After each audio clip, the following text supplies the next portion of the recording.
দেখেন রমিজের খুনি দেখেন এখন কি বলতেছে, ভিডিওটা একটু শুনে যাবেন। ডলার নেশা করেছে আমার দিয়ে সব ডলার মারছে ডলার।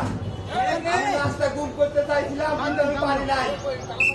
আপনারা ডলারে ধরেন, ডলারে ধরলে আপনারা সব খুঁজে পাবেন।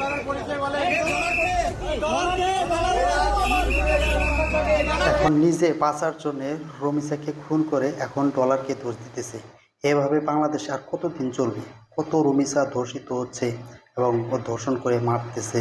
এইভাবে চলতে থাকলে তো বাংলাদেশ এক সময় রাজনীতির লোক বা বিভিন্ন রকমের সন্ত্রাসীতে ভরে যাবে।